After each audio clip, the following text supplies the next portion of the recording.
All right, ladies and gentlemen, welcome back to the channel. We're talking about the New York Giants in tonight's video. Now, this might seem contradictory. That may not be the right word here.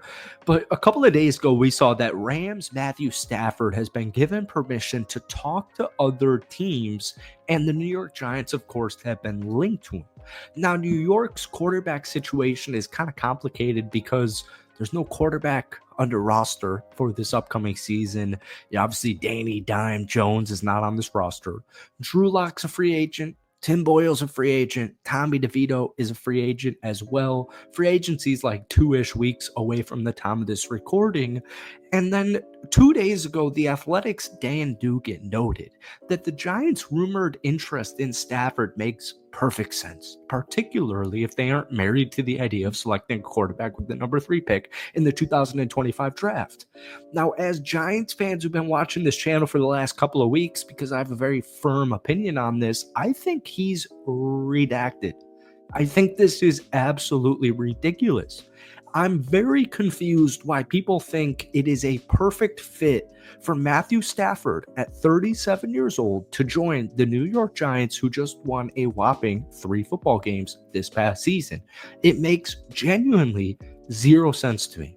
Now, if this was a team that was hampered and just demolished by injuries, and they had a littered and loaded roster with so much Pro Bowl talent, so much All-Pro talent, and it's just a miracle that they went 3-14, I would understand maybe.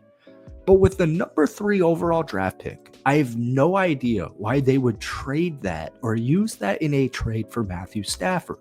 Now, the reason I'm making this video is because apparently Matthew Stafford and the Los Angeles Rams will be meeting during the NFL Combine about a week from the time of this recording to narrow in a contract. Now, if you watched the NFL this past season, and this isn't a Rams video, but I need to make this point very noted, the only team in the entire playoffs that had a chance, that also had an opportunity to beat the Philadelphia Eagles, that's right. It was the Los Angeles Rams, led by Matthew Stafford. They outgained him. They looked like the better team. But the Philadelphia Eagles came up top against the Los Angeles Rams. I just think it's funny that there's a world where people think Matthew Stafford's not a Los Angeles Ram at this time next season, or actually that's a bad example. I think it's crazy people don't think Matthew Stafford will be a member of the New York Giants. It's late, man. It's 9:30. Basically, my point is Matthew Stafford will be a Los Angeles Ram until he retires. But before we get any further, hit that like button, hit that sub button for daily NFL content. Seriously, Giants fans, I just started making Giants videos in the last couple of weeks. You guys have been blessed with these videos. I appreciate you greatly much. And then also shout out to our sponsor, BetUS. You can go on betus.com/casino to earn a 200% sign-up bonus. Take advantage of that in this offseason. But anyways, then we had, so after Dan Dugan's note on Thursday that the Giants fit with Matthew Stafford makes perfect sense, Adam Schefter with ESPN noted that there is no way in hell that the Giants trade the 3rd overall pick for Stafford. It's just crazy to me. And when I look at this team in general, and I've been harping on this organization to draft a quarterback because you have the 3rd overall pick. Giants quarterbacks last year finished last in the NFL in passing touchdowns, 15. 30th in rating, 77.8. And 29th in completion percentage at 61.9%. Now, I will say, there's a lot of intriguing pieces about this New York Giants team, and a lot of it is the 2024 draft class, a.k.a. Tyrone Tracy Jr., right? Great season. Great season for a rookie running back. Malik Neighbors will be one of the best wide receivers in the NFL once he gets his quarterback. And Theo Johnson at the tight end position also flashed enough for me to be excited about him.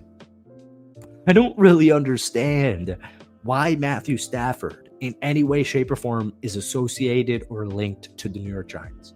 Can somebody please make it make sense? Why would the Giants, who just won 3 games last season, need a quarterback at 37 where you would either have to give up your 3rd round pick or you would have to swap your 1st round pick? Folks, end of the day, people want Stafford. I read these comments. Giants fans want Stafford for some reason. Do you realize you would have to swap first round picks with the Los Angeles Rams and give up this year's 2025 second round pick? Do you understand that? It makes no logical sense. It doesn't at all. So if you ask me, I've been saying Shedeur Sanders, but I saw that The Athletic ran an NFL beat writer mock draft in 2025, and they had you guys selecting Cam Ward. And even though in every Giants video I've made in the last couple of weeks, I've been saying Shedeur Sanders is the guy for me, at the end of the day, what the F do I know? Honestly, what does anybody really know? You have the number 3 overall pick. Why would you not take a quarterback? I just don't get it. Oh, well, he's graded lower than Bo Nix and J.J. McCarthy of last year. Bo Nix was taken outside the top 10, led the Denver Broncos to a 10-7 record, and they made the playoffs. There's no future in New York for the Giants at this current point that would make me think a simple addition of Matthew Stafford or Aaron Rodgers would take this team to the promised land. I don't understand it. Maybe if the Giants had the 7th pick or the 8th pick or the 9th pick and you're not going to be able to select a Cam Ward or Shedeur Sanders, maybe I would understand that. So I like that Charlotte Carroll with The Athletic had the Giants selecting Cam Ward at pick number 3, 22 years old. He's got a huge arm. He's great with playmaking. Honestly, the same applies to Shedeur Sanders. And I was going to talk about the offensive line because I do think that the offensive line needs to be addressed, whether it's just talent or depth at the tackle, guard, center position. I don't care. I think the Giants need to invest draft capital on their offensive line this offseason in the draft. Like, I think it's just clear as day. They've done it like twice in the last couple of years. It's been terrible. 2023 second round pick, John Michael Schmitz. I get it. One defensive tackle in 2023, 7th round pick in the last 2 drafts. 2 guys selected for the trenches in the last 2 drafts. That's embarrassing, and it's honestly malpractice in my opinion, but it's neither here nor there. I don't know why the New York Giants would not select Cam Ward or Shedeur Sanders. The only reason would be that they don't view one of those 2 guys as worthy as the 3rd pick in this year's class. Now, if that's the case, to be honest with you, I disagree. But at the same time, I can understand it. But Matthew Stafford still doesn't apply there. Maybe Aaron Rodgers because he's about to be a free agent. Maybe. But I don't really know why you wouldn't pair Shedeur Sanders or Cam Ward with Malik Neighbors, Tracy, all these draft picks, all of this cap space. I just don't understand why Matthew Stafford honestly is even on the table for this team. And I don't mean that in a shitty way, but you guys get what I'm saying. People who get it are going to get it. And there's going to be a couple who don't, but I don't know why the Giants would be interested in Matthew Stafford. So this is good news to me. Thank you guys for watching. Hit that like button. Hit that sub button for daily NFL content. Shout out to our sponsor, BetUS. That's it from me. And let me know, folks, what are you doing with the 3rd overall pick down below? Peace.